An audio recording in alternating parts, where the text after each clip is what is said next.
2 मई 2011 रात 12:30 बजे का वक्त। एबटाबाद के बिलाल टाउन की बिजली गायब है। हर तरफ अंधेरा छाया हुआ है। अचानक फिजा में 2 हेलीकॉप्टर्स की आवाज़ें गूंजती हैं, जो कुछ ही देर में एक 3 मंजिला इमारत के ऊपर पहुंच जाते हैं। हेलीकॉप्टर से चंद साए नमूदार होते हैं और इमारत के अहाते पर छत पर उतर जाते हैं। लेकिन अचानक एक हेलीकॉप्टर गिर जाता है। फिजा में कई छोटे बड़े धमाकों की आवाज़ें गूंजती हैं और साथ ही इमारत के अंदर औरतों और बच्चों की चीखने की आवाज़ें भी।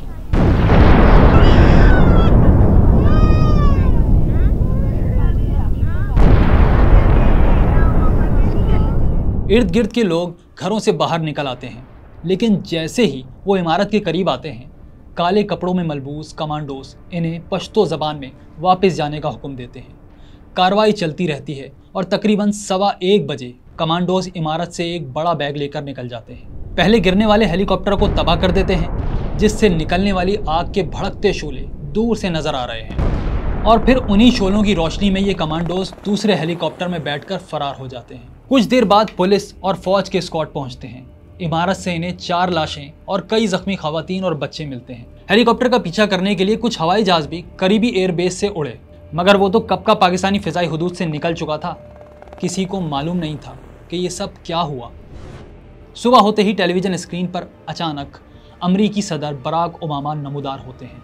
पूरी दुनिया को ये धमाका खेज इतला मिलती है कि पाकिस्तान के शहर एबटाबाद के करीब एक कार्रवाई में दुनिया का most wanted man Osama bin Laden मारा गया। I can report to the American people and to the world that the United States has conducted an operation that killed Osama bin Laden, the leader of Al-Qaeda. ये सारी कार्रवाई हजारों kilometre दूर white house के situation room में बराह रास्त देखी जा रही थी।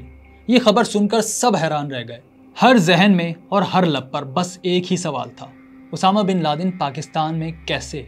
और ये क्या, पाकिस्तानी सरहदी हुदूद की इतनी खुली खिलाफ वर्जी कैसे हुई? क्या हम अमेरिका की कॉलोनी हैं? हम कोई गुलाम हैं?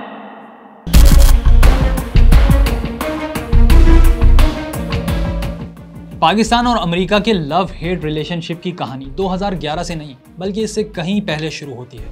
बल्कि ये तकरीबन इतनी ही पुरानी है जितना खुद पाकिस्तान। ये दूसरी जंग अजीम के बाद का ज़माना है। अमेरिका सुपर पावर बन चुका है। जापान के शहर हिरोशिमा और नागासाकी पर एटम बम फेंककर इसने दुनिया को अपने कदमों में झुका लिया है। फिर अक़वाम मुत्तहिदा बनाई तो इसका हेडक्वार्टर भी न्यूयॉर्क को बना दिया। दुनिया की मईशत को कंट्रोल करने के लिए वर्ल्ड बैंक और IMF जैसे इदारे भी वाशिंगटन में कायम किए गए। इसी वर्ल्ड वार में अमेरिका का इत्तेहादी था सोवियत यूनियन।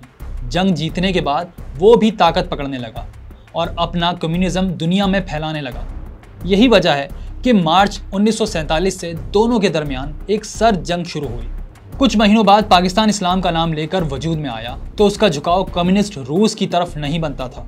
एक बाइपोलर वर्ल्ड में अगर पाकिस्तान को कोई साइड लेना ही थी तो वो अमेरिका की थी। हालात अच्छे नहीं थे। पाकिस्तान का खजाना खाली था। भारत पाकिस्तान के करोड़ों रुपए दबाकर बैठा हुआ था। तब कायदे आज़म मोहम्मद अली जिन्ना ने अमेरिका को खत लिखकर $2 अरब की इमदाद का मुतालबा किया और यकीन दहानी करवाई कि पाकिस्तान रूस के मुकाबले में अमेरिका का साथ देगा। लेकिन उस वक्त अमेरिका ने पाकिस्तान को ज़्यादा अहमियत नहीं दी। पाकिस्तान दुनिया का सबसे बड़ा मुस्लिम मुल्क था। लेकिन इस $2 अरब के बजाय सिर्फ $10 लाख मिले। फिर कश्मीर पर पाक भारत जंग छिड़ गई। पाकिस्तान को अपने दिफा के लिए माली इमदाद और हथियारों की ज़रूरत थी। एक बार फिर अमेरिका का सहारा ढूंढा गया, लेकिन दोबारा फिर वही सर्द मोहरी। यहाँ तक कि 1949 में अमेरिकी सदर ने भारतीय वजीर आज़म जवाहरलाल नेहरू को दौरे की दावत दे डाली। पाकिस्तान को बुरी तरह नज़रअंदाज किया गया। जब रूस के हुक्मरान जोसेफ स्टालिन ने भारत को अमेरिकी कैंप में जाते देखा तो वजीर आज़म पाकिस्तान लियाकत अली खान को मास्को आने की दावत दी। दौरे की तारीख भी तय हो गई, 14 अगस्त 1949। लेकिन रूसी दावत कबूल करते ही पाकिस्तान अमेरिका की नज़र में अहम हो गया। 11 अक्टूबर 1949 को पंडित नेहरू अमेरिका पहुंचे और इससे सिर्फ 10 दिन पहले कम्युनिज्म को एक बड़ी कामयाबी मिली कि चीन में कम्युनिस्ट इक़्तिदार में आ गए। यूं अमेरिका के लिए जनूबी एशिया की अहमियत बहुत बढ़ गई। इसलिए अमेरिकी सदर हैरी ट्रूमैन ने अपने मशीरों से कहा कि अब वज़ीर आज़म पाकिस्तान को भी बुलाना चाहिए। यूं अगले ही महीने पाकिस्तान को अमेरिकी दौरे की दावत मिल गई, जिसे कबूल कर लिया गया। अब एक तरफ मॉस्को था और दूसरी तरफ वाशिंगटन। यहाँ अमेरिका की तरफ झुकाव रखने वाली पाकिस्तानी ब्यूरोक्रेसी ने वो फैसला लिया जिसके असरात दूर तक गए। ब्यूरोक्रेसी ने यकीनी बनाया कि वजीर आजम अपना प्लान बदलें और मॉस्को के बजाय पहले वॉशिंगटन जाएं। बात मान ली गई, लेकिन जाने से पहले लियाकत अली खान ने एक काम ज़रूर किया। जनवरी 1950 में उन्होंने अवामी जमहूरियत चीन को तस्लीम कर लिया और पाकिस्तान ऐसा करने वाला दुनिया का पहला मुस्लिम मुल्क बन गया। खैर, मई 1950 में लियाकत अली खान वाशिंगटन पहुंचे।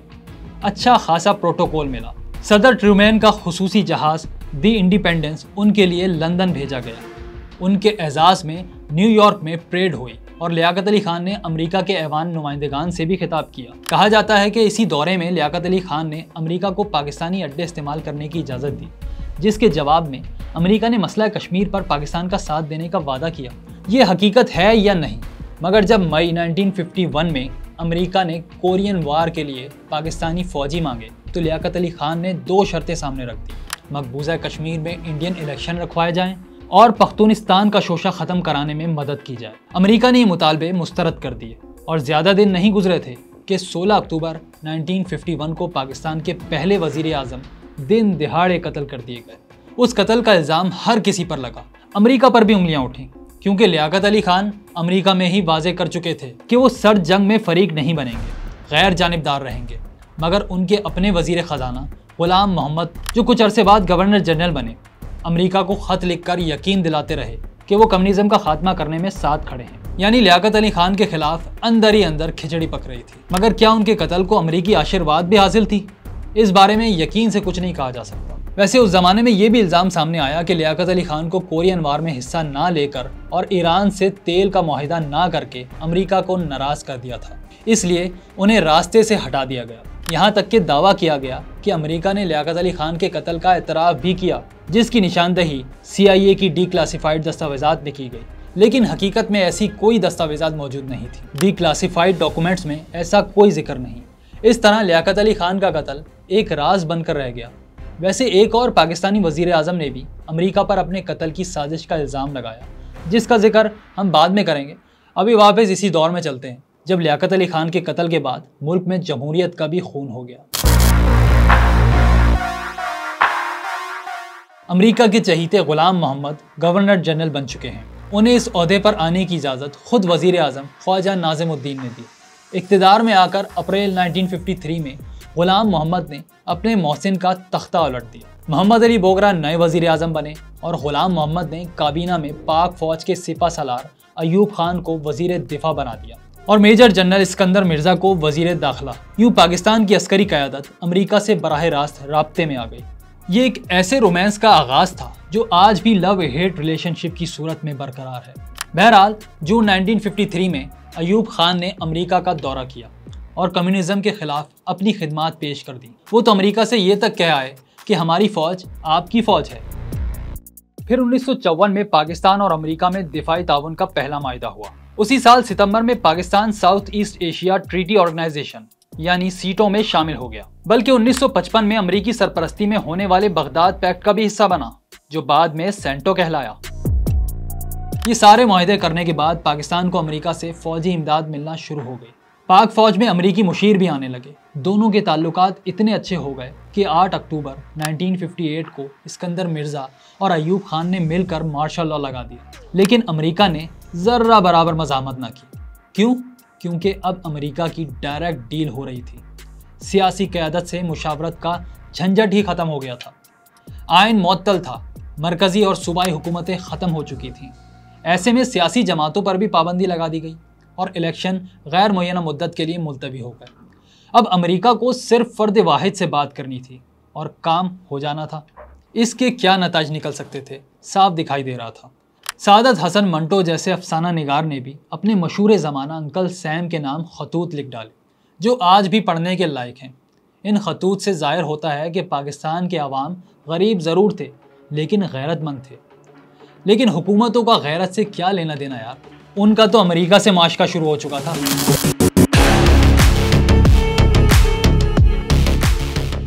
अब पाकिस्तान और अमेरिका के दरमियान रहनुमाओं की आवत जावत शुरू हो गई। 1959 में अमेरिकी सदर आइजनहावर ने पाकिस्तान का गैर सरकारी दौरा किया। फिर अयूब खान भी अमेरिका गए और पेशावर के अड्डे का तोहफा दे आए। अमेरिकी तैयारे यहाँ से उड़ते और रूस की जासूसी करते। ये राज तब खुला जब एक जासूसी तैयारा रूस ने मार गिराया ये मई 1960 था, जब अमेरिका का एक U-2 जासूस तैयारा रूस में तबाह हुआ। उस वाक़ये के बाद रूस ने पाकिस्तान पर एटम बम मारने की धमकी दी और पाकिस्तान को बाज़ाब्ता माफ़ी मांगनी पड़ी। इतना बड़ा वाक़या होने के बाद भी पाक अमेरिका ताल्लुकात में कोई फ़र्क नहीं आया, बल्कि ये तो ताल्लुकात का गोल्डन पीरियड था। यही वो दौर था जिसके बारे में कहा जा सकता है कि पाकिस्तान अल्लाह, अमेरिका और आर्मी चलाते थे। उस ज़माने में अयूब खान ने एक बार ये तक कह दिया कि अगर अमेरिकी माशी और फौजी इमदाद ना हो तो हमारे मुल्क का खात्मा हो जाए। इस इमदाद से पाकिस्तान की अफवाज मजबूत से मजबूत तर होने लगी। Of an important and powerful country, which is allied with us in CETO, which is associated with us in CENTO, which represents a powerful force for freedom in your area of the world. लेकिन सदर अयूब खुश नहीं थे। 1961 में वो America गए और जाने से पहले अमेरिकी पॉलिसी से बहुत मायूस दिखाई दिए। वजह यह थी कि अमेरिका इंडिया को भी इमदाद दे रहा था, जो अयूब खान के मुताबिक पाकिस्तान के लिए बड़ा खतरा था। आखिरकार 6 जुलाई 1961 को अयूब खान ने धमकी दे डाली, अगर इंडिया की मदद जारी रही तो पाकिस्तान सीटो मुआहिदे से निकल जाएगा और चीन के साथ अपने ताल्लुकात बना लेगा। इस धमकी के बाद अमेरिका ने जनवरी 1962 को एक कदम उठाया। सदर जॉन एफ कैनेडी ने वर्ल्ड बैंक के सदर यूजेन ब्लैक को मसला कश्मीर के लिए मीडिएटर बना दिया। अयूब खान ने तो ये फैसला कबूल कर लिया, लेकिन नेहरू नहीं माने। यहाँ तक कि मामला अक़वाम मुत्तहिदा की सलामती कौंसिल तक पहुँच गया। जून 1962 में सोवियत यूनियन ने इसे वीटो करके भारत से पक्की दोस्ती का सबूत दे दिया। यही साल एक और लिहाज से भी बहुत अहम था। इसी साल चीन और इंडिया की जंग शुरू हुई। ऐसे में चीन से ताल्लुकात बढ़ाने का एक और मौका हाथ आया। पाकिस्तान ने अगस्त 1963 में चीन के साथ मुआहिदा किया और कैनेडी इंतज़ामिया ने पहली बार पाकिस्तान पर पाबंदियां लगाईं। ज़्यादा दिन नहीं गुजरे थे कि नवंबर 1963 में कैनेडी को कत्ल कर दिया गया। अब नई अमेरिकी हुकूमत आई और इसके पाकिस्तान के साथ ताल्लुकात बहुत ख़राब रहे। सदर अयूब खान ने मार्च 1965 में चीन का दौरा किया और अगले ही माह सोवियत यूनियन भी गए। वहाँ से इन्हें अमेरिका जाना था, लेकिन सदर लिंडन जॉनसन ने यह दौरा मनसूख कर दिया। कुछ हफ्तों बाद पाकिस्तान के तीसरे 5 साला मंसूबे के लिए अमेरिकी इमदाद बंद कर दी गई। जब 1965 की जंग शुरू हुई तो हर किस्म की इमदाद बंद की जा चुकी थी। सिर्फ पाकिस्तान ही नहीं, इंडिया के साथ भी यही हुआ, लेकिन उसे उसका नुकसान ज़्यादा नहीं हुआ, पाकिस्तान को हुआ, क्योंकि भारत फौजी इमदाद के लिए अमेरिका पर इन्हिसार नहीं करता था। जंग के दौरान भी अयूब खान ने अमेरिकी सदर से वही बात की, कश्मीर का मसला हल करवाएं। लेकिन लिंडन जॉनसन ने साफ जवाब दे दिया, अमेरिका अक़वाम मुत्तहिदा के ज़रिए काम करेगा। यूं 1965 जंग पाक अमेरिका ताल्लुकात का टर्निंग पॉइंट साबित हुई। 1965 की जंग में अमेरिका के किरदार से पाकिस्तान को शदीद धचका लगा। दिसंबर 1965 में अयूब खान को अमेरिका बुलाया गया। सदर जॉनसन ने मुलाकात तो की, लेकिन ज़्यादा गर्मजोशी ना दिखाई। साफ कह दिया कि अमेरिका और पाकिस्तान का इत्तेहाद अब ख़त्म हो चुका। अगर फ़ौजी इमदाद चाहिए तो चीन के साथ ताल्लुकात ख़त्म करना होंगे। जंग के बाद पाकिस्तान के हालात बहुत बदल चुके थे। माली मुश्किलात अपनी जगह, मशरिकी पाकिस्तान में भी हालात नहायत ख़राब थे। मुजीबुर रहमान की तहरीक ज़ोर पकड़ती जा रही थी। अमेरिका को अब पाकिस्तान में कोई दिलचस्पी नहीं थी। वियतनाम जंग उरूज पर थी और उसकी सारी तवज्जो वहीं पर थी। 1967 आते आते अयूब खान अच्छे खासे एंटी अमेरिकन बन चुके थे। वो ये तक समझने लगे कि CIA उनके खिलाफ साजिशें कर रही है। बहरहाल 1969 आ गया। अमेरिका में जॉनसन की हुकूमत ख़त्म हुई और पाकिस्तान में अयूब खान का दौर इख्तिताम को पहुंचा। रिचर्ड निक्सन और अयूब खान का इस्तीफ़ा एक साथ आया, लेकिन पाकिस्तान में हालात ख़राब से ख़राब तर होते चले गए। यहाँ तक कि मशरिकी पाकिस्तान ने आज़ादी का ऐलान कर दिया। 71 की जंग ने पाक अमेरिका ताल्लुकात को ज़वाल की इंतहा पर पहुँचा दिया। अमेरिका ने अपना 7वां बहरी बेड़ा खलीजी बंगाल में भेजा तो सही, लेकिन वो पाकिस्तान को शिकस्त से और 93,000 फौजियों को हथियार डालने से ना बचा सका।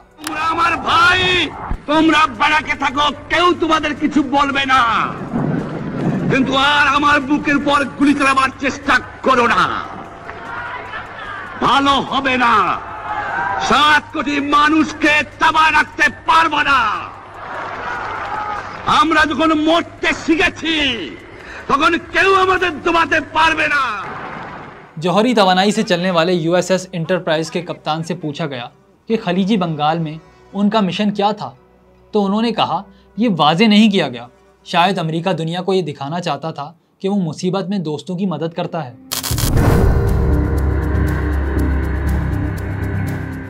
है 1971 में बदतरीन हालात के बावजूद पाकिस्तान ने अमेरिका का एक काम जरूर किया। वो ये था कि जुलाई में अमेरिका और चीन के ताल्लुकात बेहतर बनाने में किरदार। अमेरिका के नेशनल सिक्योरिटी एडवाइज़र पाकिस्तान आए और यहाँ से खुफिया दौरे पर चीन गए। ये दौरा बहुत कामयाब रहा और कम्युनिस्ट ब्लॉक में दरार डालने का अमेरिकी मिशन कामयाब हुआ। लेकिन इतने बड़े काम का सिला कुछ ना मिला। दिसंबर में पाकिस्तान 2 टुकड़े हो गया। अब बचा कुचा पाकिस्तान था जिस पर जुल्फ़िकार अली भुट्टो हुक्मरान थे। उनके दौर में पाकिस्तान के अमेरिका के साथ ताल्लुकात बहुत बिगड़ गए। जनवरी 1972 में भुट्टो ने एटमी साइंसदानों से मुलाकात की। अब उन्हें बचे कुचे पाकिस्तान को बचाने का नया फार्मूला बनाना था, क्योंकि इंडिया एटमी पावर बनने की कोशिश कर रहा था। 1974 में उसने पहला एटमी तजुर्बा भी कर दिया था। जैसे जैसे पाकिस्तान का न्यूक्लियर प्रोग्राम तेज हुआ, अमेरिका की तशवीश बढ़ना शुरू हो गई। ये अमेरिका के लिए नाकाबिले बर्दाश्त था। बात बिगड़ती गई, यहाँ तक कि अप्रैल 1977 में भुट्टो ने पार्लियामेंट में कह दिया कि अमेरिका पाकिस्तान में मुदाखलत कर रहा है। उससे पहले वो एक धमकी आमेज खत का जिक्र भी कर चुके थे जो अमेरिकी वजीर खारजा हेनरी किसिंजर ने भेजा था। पाकिस्तान की तारीख में ये पहला खत नहीं था। ऐसी ही एक दस्तावेज बाद में भी आई जिसके बारे में हम आपको आगे चलकर बताएंगे। भुट्टो का ये कहना था कि वियतनाम में अमेरिका की हिमायत ना करना और इसराइल के मुकाबले में अरबों का साथ देना उनका जुर्म है और ये जुर्म अमेरिका कभी माफ़ नहीं करेगा। उन्होंने 2.25 घंटे तकरीर की जिसमें अमेरिका को सफ़ेद हाथी कहा, जो भूल तो जाता है लेकिन माफ़ नहीं करता। बाद में जब भुट्टो की हुकूमत ख़त्म हुई और उन्हें अहमद कसूरी कत्ल केस में घसीटा गया, तब भी अदालत में जुल्फ़िकार अली भुट्टो ने यही कहा कि मेरे साथ ये सब कुछ इसलिए हो रहा है क्योंकि मैंने पाकिस्तान को एटमी ताकत बनाने का अज़म किया। इस केस में भुट्टो को बिलाखिर फांसी हो गई और फिर शुरू हुआ पाकिस्तान में आमरीत का एक और दौर। और जब मुल्क में आमरीत हो तो अमेरिका से प्यार बढ़ जाता है। जुल्फ़िकार अली भुट्टो के आर्मी चीफ ज़ियाउल हक ने इक़्तिदार पर कब्जा कर लिया और उनके दौर में एक वाक़या ऐसा हुआ जिसने पाकिस्तान और अमेरिका को एक दूसरे से करीब कर दिया। इतने करीब कि इससे ज़्यादा कुर्बत पहले कभी नहीं देखी गई। 5 जुलाई 1977 की वो गर्म रात जो सुबह में बदली तो सब कुछ बदल चुका था। रेडियो बुलेटिन में ऐलान हुआ, मुसल्लह अफवाज ने मुल्क का इंतज़ाम संभाल लिया है और सियासी क़यादत नज़रबंद कर दी गई है। बस यही ऐलान था और कुछ नहीं। लेकिन ऑपरेशन फेयर प्ले शुरू हो चुका था और बग़ैर कोई गोली फायर के कामयाब भी हो गया। भुट्टो का इक़्तिदार ख़त्म हो गया और अब जनरल मोहम्मद ज़ियाउल हक का राज था। पाकिस्तान की तारीख का एक हंगामा खेज दौर शुरू हो गया। 1979 वो साल था जिसमें 3 बड़े वाक़यात हुए। फरवरी में पड़ोसी मुल्क ईरान में इनकलाब आया, फिर अप्रैल में भुट्टो को फांसी दे दी गई और इसी महीने अफगानिस्तान में कम्युनिस्ट इनकलाब आ गया, जिसे बचाने के लिए दिसंबर में सोवियत यूनियन ने अपनी फ़ौजें अफगानिस्तान में दाखिल कर दी। ये तीनों डेवलपमेंट्स जनरल ज़िया के हक में गई। सोवियत यूनियन के अफगानिस्तान में दाखिले से एक नया दौर शुरू हो गया। पाकिस्तान के अफगानिस्तान से ताल्लुकात कभी अच्छे नहीं रहे थे। अब तो सोवियत यूनियन जैसी सुपर पावर खुद वहां पहुंच चुकी थी। यहीं अफगान जिहाद का आगाज हुआ जिसमें अमेरिका भी कूद पड़ा। रोनाल्ड रेगन इंतजामिया ने अरबों डॉलर अफगान मुजाहिदीन के लिए पाकिस्तान को दिए। यहाँ तक कि अमेरिका ने पाकिस्तान को F-16 तैयारे भी दिए। सऊदी अरब से भी बहुत कुछ मिला, मुजाहिदीन भी और फंड्स भी। यूं पाकिस्तान फ्रंट लाइन स्टेट बन गया। लॉन्ग रन में पाकिस्तान को इस एडवेंचर की बहुत भारी कीमत चुकाना पड़ी और मुल्क आज तक इस दलदल से बाहर नहीं निकल पाया। अफगान जंग के नतीजे में 30 लाख मुहाजिरीन पाकिस्तान आए और असले और मंशियात की एक पैरेलल इकॉनमी खड़ी हो गई। 1988 में जेनेवा माहिदा हुआ और अफगान जंग का खात्मा हुआ। ज़्यादा वक्त नहीं गुजरा कि 17 अगस्त 1988 को सदर ज़ियाउल हक का तैयारा भावलपुर में पुरस्रार तौर पर क्रैश कर गया। ज़ियाउल हक के बाद पाकिस्तान में जमहूरियत के नए दौर का आगाज़ हुआ। अफगान जंग ख़त्म हो चुकी थी, सोवियत यूनियन भी टूट चुका था, इसलिए अब अमेरिका का पाकिस्तान में कोई मफाद नहीं था। जैसे ही काम निकला एक बार फिर सर्द मोहरी शुरू हो गई। लेकिन अभी एक कांटा अटका हुआ था। पाकिस्तान का न्यूक्लियर प्रोग्राम चल रहा था जिससे अमेरिका को शदीद खतरा था। जब जून 1989 में बेनज़ीर ने अमेरिका का पहला सरकारी दौरा किया तो इन्हें खुले अल्फाज में वार्निंग दे दी गई, अगर न्यूक्लियर प्रोग्राम ख़त्म ना हुआ तो संगीन नताइज भुगतना होंगे। ये भी धमकी दी गई कि पाकिस्तान को दहशतगर्द रियासत करार दे दिया जाएगा, लेकिन पाकिस्तान ने अमेरिका की नहीं मानी, जिस पर अगले साल प्रेसलर तरमीम के जरिए पाकिस्तान की तमाम तर इमदाद बंद कर दी गई, सिविलियन भी और फौजी भी। यहाँ तक कि इन F-16 तैयारों को भी रोक लिया गया, जिनकी पेमेंट पाकिस्तान ने शुरू कर दी थी। ऐसा क्यों हुआ? क्योंकि जब तक अफगानिस्तान में जंग थी, न्यूक्लियर हथियारों से ज़्यादा अहम अफगानिस्तान था, और जब अमेरिका की अफगानिस्तान में दिलचस्पी ख़त्म हो गई तो ये तो होना ही था। इस हरकत पर अमेरिका को इंडियन लॉबी से तो बड़ी शाबाशी मिली, लेकिन ये हरकत पाक अमेरिका ताल्लुकात में एक अहम मोड़ साबित हुई। इससे दोनों मुल्कों के ताल्लुकात को नाकाबिले तलाफी नुकसान पहुंचा। अगले 10 साल तक पाकिस्तान में जमहूरियत रही, और जब पाकिस्तान में जमहूरियत हो तो अमेरिका से ताल्लुकात ख़राब ही रहते हैं। इस अरसे में कोई पाकिस्तान हुकूमत मुद्दत पूरी नहीं कर पाई, खींचातानी चलती रही, अमेरिका की बेरुखी भी जारी रही, यहाँ तक कि वो हो गया जिसने अमेरिका समेत पूरी दुनिया की तवज्जो हासिल कर ली।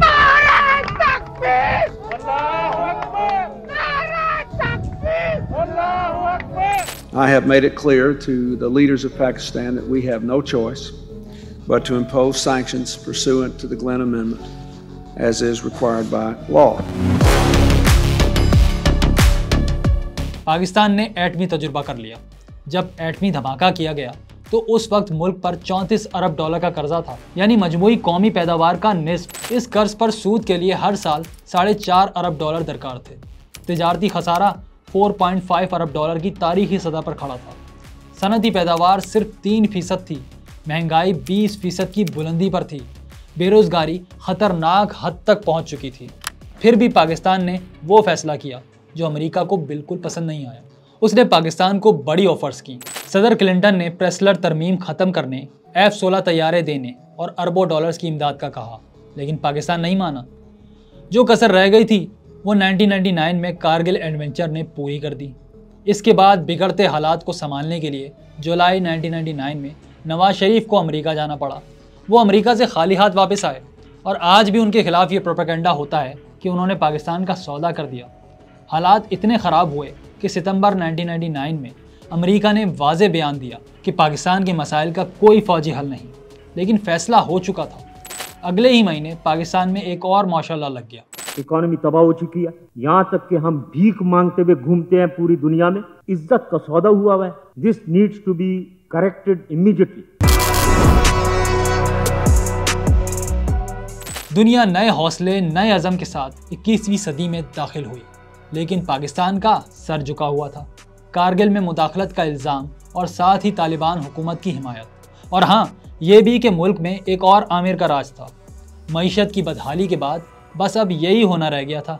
अमेरिका की नज़र में पाकिस्तान की हैसियत क्या रह गई थी?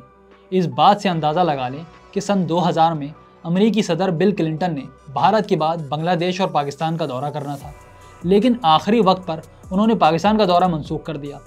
अमेरिकी सदर ने मुतालबा किया कि पाकिस्तान अस्करियत पसंदों को लगाम दे, इंडिया के साथ कशीदगी कम करे और हाँ, जमहूरियत बहाल करे। हुकूमत पाकिस्तान ने लंबी चौड़ी वजाहतें और ज़मानतें देकर क्लिंटन को आने पर आमादा किया। मार्च सन 2000 में वो पाकिस्तान के दौरे पर आए और सिर्फ 4 घंटे बाद रवाना हो गए। उनके लिए पूरा इस्लामाबाद बंद कर दिया गया। बिल क्लिंटन ने पाकिस्तानी अक़वाम से खिताब भी किया। मुल्क की तारीख में पहली बार एक गैर मुल्की हुक्मरान ने टेलीविज़न पर खिताब किया था। अमरीकी सदर ने जमहूरियत की बहाली और मसला कश्मीर के पुरअमन हल पर जोर दिया, और हाँ, साथ ही न्यूक्लियर और फ़ौजी अखराजात पर सर्फ होने वाले वसाइल को तरक्की पर लगाने की हिदायत की।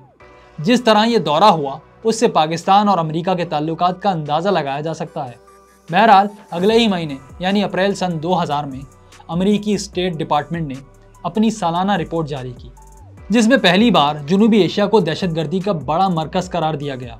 हाँ, पाकिस्तान को दोस्त मुल्क ज़रूर कहा गया जो इस मसले को हल करने की कोशिश कर रहा है। इन बदतरीन हालात में मुशर्रफ की किस्मत अचानक जाग उठी। एक तो सन 2000 में अमेरिका में रिपब्लिक पार्टी जीत गई, जिसके आने के बाद पाकिस्तान में जमहूरियत की बहाली का मुतालबा तो समझे ख़त्म हो गया। हाँ, इंडिया के साथ ताल्लुकात बेहतर बनाने की तरफ बड़ा काम हुआ। जुलाई सन 2001 में मुशर्रफ ने भारत का दौरा किया और 2 महीने बाद दुनिया ही बदल गई। 11 सितंबर सन 2001 को अमेरिका पर दहशतगर्दों ने हमला कर दिया। अमेरिका ने इल्ज़ाम लगाया अलकायदा पर, जिसके मुहाफ़िज़ ठिकाने अफ़गानिस्तान में थे। यूं पाकिस्तान एक बार फिर अमेरिकी निगाहों का मरकज बन गया। अमेरिका की पाकिस्तान से बेवफाइयों का रिकॉर्ड बहुत पुराना है। सन 1965 में नाजुक मोड़ पर फौजी इमदाद बंद कर देना, सन 71 में पाकिस्तान को बचाने में मदद ना करना और अफगान जंग के बाद पाकिस्तान को तनहा छोड़ देना। लेकिन इस बार जो हुआ था वो सबसे ज़्यादा खतरनाक था। अलकायदा को अफगानिस्तान से उखाड़ने के लिए अमेरिका को पाकिस्तान की ज़रूरत थी। मुशर्रफ कराची में थे जब उन्हें अमेरिकी वज़ीर ख़ारजा कॉलिन पावेल की कॉल आई। उन्होंने सदर बुश का पैगाम दिया, आप हमारे साथ हैं या हमारे खिलाफ। नायब वज़ीर ख़ारजा रिचर्ड आर्मिटेज के बारे में कहा जाता है कि उन्होंने धमकी दी कि अगर पाकिस्तान ने दहशतगर्दों का साथ दिया तो हम बमबारी करके उसे पत्थर के दौर में पहुंचा देंगे। बाद में उन्होंने कहा कि मैंने ये अल्फाज अदा ही नहीं किए थे। जो भी हो, धमकी काम कर गई। मुशर्रफ ने हाँ कर दी। पाकिस्तान ने 180 डिग्री का टर्न लिया और अब पाकिस्तान एक नए रास्ते पर था, एक अननोन टेरिटरी में। शुरू में इस एडवेंचर का पाकिस्तान को बहुत माली फ़ायदा हुआ। वाशिंगटन ने तमाम पाबंदियां ख़त्म कर दी, अरबों डॉलर का फ़ौजी और माशी पैकेज दिया, कर्जे रीशेड्यूल किए, ग्रांट्स दी और तिजारती फ़ायदे भी मिले। डॉलर्स की वो बरसात हुई कि पाकिस्तान इसराइल और मिस्र के बाद अमेरिकी इमदाद लेने वाला तीसरा बड़ा मुल्क बन गया। 5 साल पाकिस्तान को भरपूर इमदाद मिली। सिर्फ सन 2002 में पाकिस्तान को मिलने वाली रकम 1151 मिलियन डॉलर थी। अमेरिका एक बार फिर पाकिस्तान में आमरीत का पुष्टपना बन गया। इस बार तो ये प्यार इतना बड़ा कि मुशर्रफ को लोग बुशर्रफ कहने लगे। लेकिन इस प्यार की कीमत पाकिस्तान को भुगतना पड़ी और ये कीमत बहुत भारी थी। 9/11 के बाद मुल्क में हालात तेज़ी से बिगड़ने लगे, यहाँ तक कि सन 2005 में तशद्दुद की वो लहर उठी जो अगले 10-12 साल तक मुल्क को जलाती रही। अकबर बुगटी के कत्ल ने बलूचिस्तान में आग लगाई और लाल मस्जिद वाक़िए ने पूरे मुल्क को हिला कर रख दिया। इंतहा 12 मई सन 2007 का वाक़या था, जिसे मुशर्रफ ने अवाम की ताकत का इजहार करार दिया। फिर मुल्क में आइन को मुअत्तल कर दिया गया और इमरजेंसी लगा दी गई। ये कदम मुशर्रफ इक़्तिदार के ताबूत में आखिरी कील साबित हुआ। तारीख के कूड़ेदान में एक और टिश्यू पेपर का इजाफा हो गया। परवेज़ मुशर्रफ के दौर में पाकिस्तान सियासी बहरान का शिकार तो हुआ ही, लेकिन फिर वक्त गुजरने के साथ साथ माशी, समाजी और मजहबी बहरान से भी दो चार किया गया। जो कसर रह गई थी वो दहशतगर्दी ने पूरी कर दी। सन 2006 में 657 हमले हुए, जिनमें 907 अफराद जाँ बाक हुए। आने वाले चंद बरसों में इनमें इजाफा होता चला गया। सन 2007 में 1515 दहशतगर्द हमले हुए, सन 2008 में 2148 और सन 2009 तो बदतरीन साल साबित हुआ। 2586 दहशतगर्द हमले हुए, जिनमें 3000 से ज़ायद लोगों ने जान दी। 9/11 के बाद सिर्फ 10 साल में पाकिस्तान में 35,000 लोग दहशतगर्दी की भेंट चढ़ गए और मईशत को 67 बिलियन डॉलर का नुकसान हुआ। परवेज़ मुशर्रफ ने पत्थर के दौर से बचाने के लिए अमेरिका का साथ दिया, लेकिन पाकिस्तान फिर भी पत्थर के दौर में पहुंच गया। तभी कहते हैं अमेरिका की दुश्मनी भी बुरी और दोस्ती भी। इसलिए पाकिस्तान में जो कुछ हुआ अमेरिका देखता रहा, क्योंकि वो अपना काम निकलवा चुका था। बल्कि अब तो उसने इल्ज़ाम लगाना शुरू कर दिया था कि पाकिस्तान ने उसको डबल क्रॉस किया है। डू मोर के मुतालबात बढ़ते चले गए और ये डू मोर बाद में एब्सोल्युटली नॉट तक पहुंच गया। कैसे, ये आपको आगे बताएंगे। अभी चलते हैं पोस्ट मुशर्रफ पाकिस्तान की तरफ, जिसमें दहशतगर्दी, बदअमनी और माशी बदहाली तो एक तरफ, एक नया किरदार भी खुलकर सामने आ गया, ड्रोन हमले। नई सदी, नई जंग और नई टेक्नोलॉजी। दहशतगर्दी के खिलाफ जंग में एक नया हथियार भी सामने आया, ड्रोन्स। मुशर्रफ के जाने के बाद ड्रोन हमलों में बला की तेज़ी आ गई। मुशर्रफ के होते हुए 5 सालों में 45 हमले हुए, जिनमें से 36 2008 में हुए और उनके बाद 2009 में 54 और 2010 में 122 हमले हुए। ये सिलसिला 2017 तक चलता रहा, जिसमें पाकिस्तान पर टोटल 409 ड्रोन्स हमले किए गए। इन हमलों में 3096 लोग मारे गए। पाकिस्तानी सरहदी हुदूद की इतनी खुली खिलाफ वर्जी कैसे हुई? क्या इसमें पाकिस्तान की रजामंदी शामिल थी या ये पाकिस्तान की दिफा का मजाक था? हकीकत ये थी कि पाकिस्तान दुनिया में एक नाकाम रियासत तस्वुर होने लगा था। साल 2010 में ड्रोन हमले अपनी पीक पर पहुंचे। 122 हमलों में 849 अफराद मारे गए। 2011 इससे भी ज़्यादा खतरनाक साबित हुआ। लाहौर में CIA कॉन्ट्रैक्टर रेमन डेविस ने 2 अफराद को मौत के घाट उतार दिया। पाकिस्तान और अमेरिका में कशीदगी इतनी बढ़ गई कि इंटेलिजेंस शेयरिंग तक बंद हो गई। तब वाशिंगटन ने अमेरिकी और पाकिस्तानी शहरियों पर मुश्तमिल एक प्राइवेट नेटवर्क बनाया जिसने ड्रॉप सीन कर दिया। 2 मई 2011 को एक ऑपरेशन के जरिए उसामा बिन लादेन को एबटाबाद में निशाना बनाया गया। पाकिस्तानी क़यादत इनकार करती रही कि उन्हें उसामा बिन लादेन की मौजूदगी का कोई पता नहीं था, लेकिन डोमिनो इफेक्ट शुरू हो चुका था। ज़्यादा दिन नहीं गुजरे थे कि एक और धमाका हो गया। लंदन के अखबार फाइनेंशियल टाइम्स में एक कॉलम छपा। एक पाकिस्तानी अमरीकी बिजनेसमैन मंसूर एजाज ने दावा किया, ऑपरेशन के ठीक एक हफ्ते बाद एक सीनियर पाकिस्तानी सफारतकार ने इन्हें पैगाम रसानी का टास्क दिया। अमरीकियों को आगाह करना था कि पाकिस्तानी फौज हुकूमत में मुदाखलत का मंसूबा बना रही है। इस मेमो पर ना कोई तारीख थी, ना कोई दस्तखत। ये अमरीकी एडमिरल माइक मोलन को भेजा गया। इस मेमो को पाकिस्तान में सिविलियन गवर्नमेंट की आर्मी पर अपर हैंड हासिल करने की कोशिश कहना चाहिए, क्योंकि इसमें बहुत सी बातें थी। एक, पाकिस्तान की सिक्योरिटी पॉलिसी को तब्दील करने की कोशिश की बात। यही नहीं, शुमाली वजीरिस्तान में जलालुद्दीन हक्कानी ग्रुप की सपोर्ट ख़त्म करवाने और न्यूक्लियर वेपन्स के लिए एक ट्रांसपोर्ट रिजीम बनाने का वादा भी। मंसूर एजाज के मुताबिक इस मेमो का सोर्स कोई और नहीं, अमेरिका में मौजूद पाकिस्तानी सफ़ीर हुसैन हक्कानी थे। लोग एबटाबाद में ऑपरेशन को भूल गए। अब हर तरफ मेमो गेट का हंगामा था। हुसैन हक्कानी ने इस्तीफ़ा दे दिया और उन्होंने मंसूर एजाज से राब्ते और मेमो का सिरे से इनकार कर दिया। यहाँ हुसैन हक्कानी और मंसूर एजाज की ब्लैकबेरी पर हुई गुफ्तगू रिलीज़ हो गई। साबित हो गया कि मेमो उन्होंने ही लिखा था। हुसैन हक्कानी पर संगीन गद्दारी का मुकदमा बना। जनरल अशफाक परवेज़ कियानी और जनरल शुजा पाशा ने अदालत में बयानात दिए। वज़ीर आज़म गिलानी ने दोनों के हल्फनामों को गैर आइनी और गैर कानूनी करार दिया। जवाब दर जवाब का ऐसा सिलसिला शुरू हुआ कि मामला ख़तरनाक हद तक पहुँच गया, यहाँ तक कि यूसुफ रज़ा गिलानी की वजारत चली गई। ये कोई डेमोक्रेसी नहीं चाहते, ये डिरेलमेंट चाहते हैं of democracy. Do they expect कि ये सारी गवर्नमेंट्स रिजाइन करके चले जाएं और सिर्फ इन्हीं के लिए छोड़ दिया जाए और ये अमीरुल मोमिनीन बन के पाकिस्तान पे रूल करें? एबटाबाद ऑपरेशन पाकिस्तान को पहुंचने वाला कोई पहला धचका नहीं था। इससे कुछ महीने पहले 27 जनवरी 2011 को लाहौर में भी एक वाकया पेश आया था। अमरीकी CIA के एक कॉन्ट्रैक्टर रेमंड डेविस ने दिन दिहाड़े 2 लड़कों को कत्ल कर दिया। वाकये के बाद लोगों ने इसे घेर लिया। तब अमरीकी कौंसलेट की एक गाड़ी इसकी मदद के लिए रॉन्ग साइड से इतनी स्पीड से आई कि एक नौजवान कुचल कर मारा गया। हुजूम बहुत था, इसलिए ये गाड़ी रेमंड डेविस तक ना पहुंच सकी। अवाम ने इसे पकड़कर पुलिस के हवाले कर दिया। केस सीधा साधा कत्ल का था, मगर अमरीकी हुकूमत अपने एजेंट को बचाने के लिए कूद पड़ी।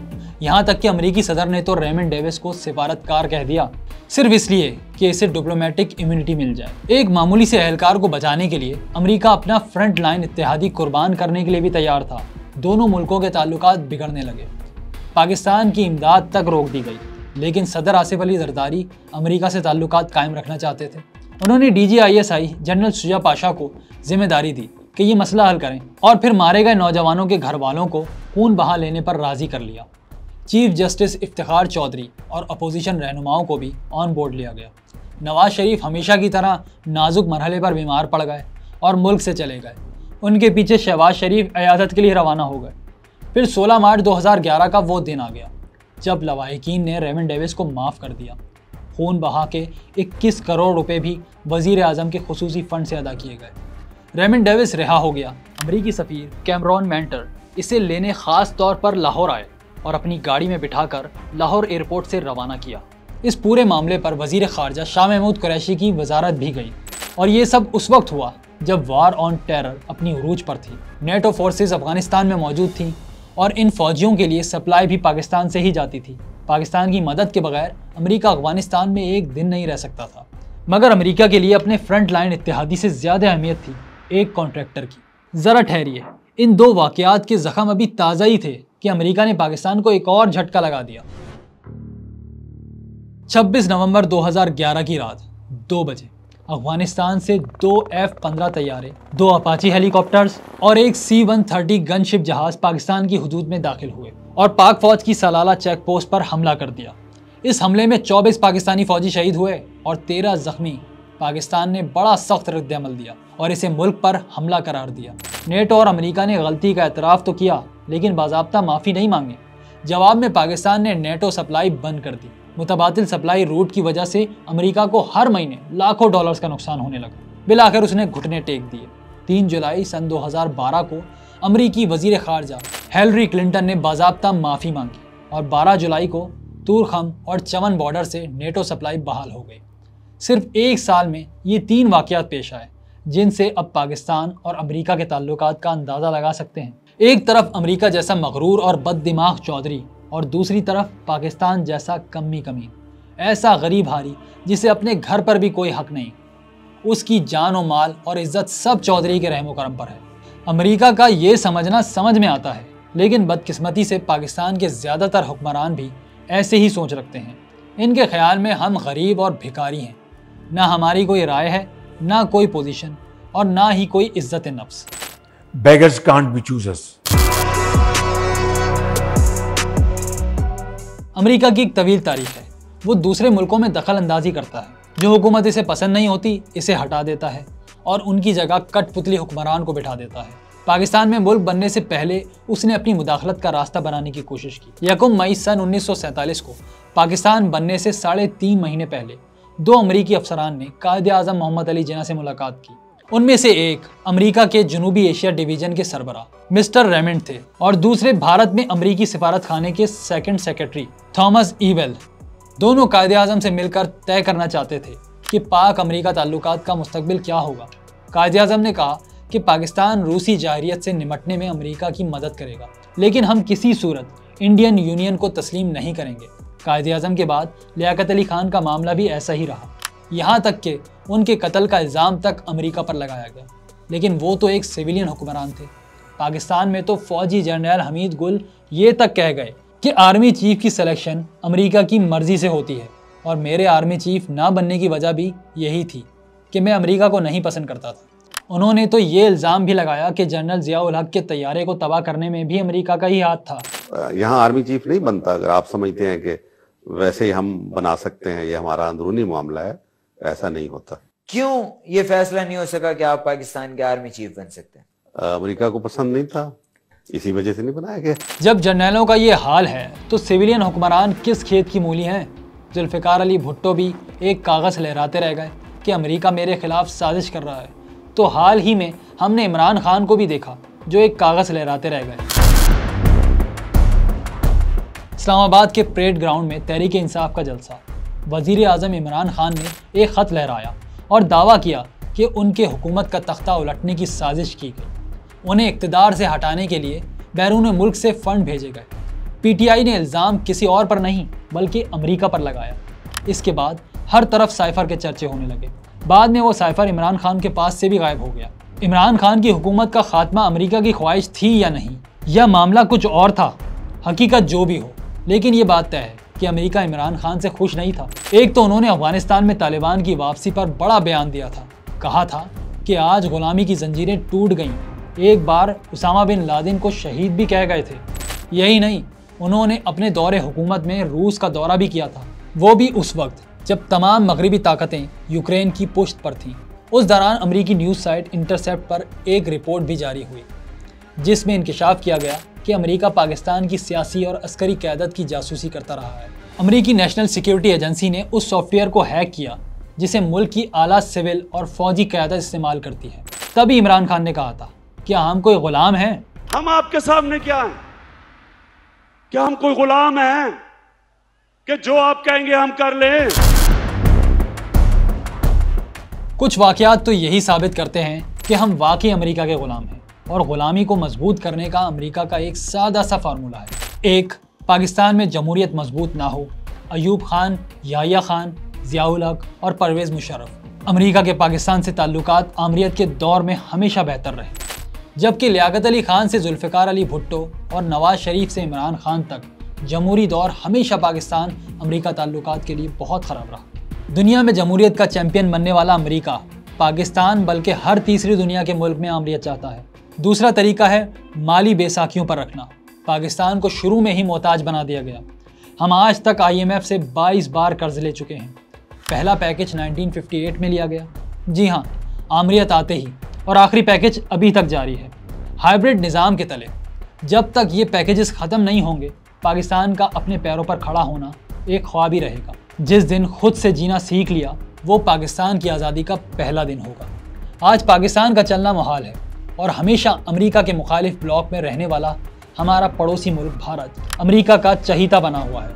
अमेरिका पाकिस्तान के साथ सिर्फ सिक्योरिटी मामलात तक ही रहा और भारत के साथ तिजारत में आगे बढ़ता चला गया। अमेरिका और पाकिस्तान के ताल्लुकात में ताउन, अदम एतमाद और मुखालफत के मरहले पहले भी आए और आइंदा भी आते रहेंगे, लेकिन दोनों मुल्कों पर एक बात अब अच्छी तरह वाज़ेह हो जानी चाहिए और वो ये कि पाकिस्तानी अवाम को कुर्बानी का बकरा बनाकर लीडरों को नवाजने का मॉडल अब नहीं चलेगा।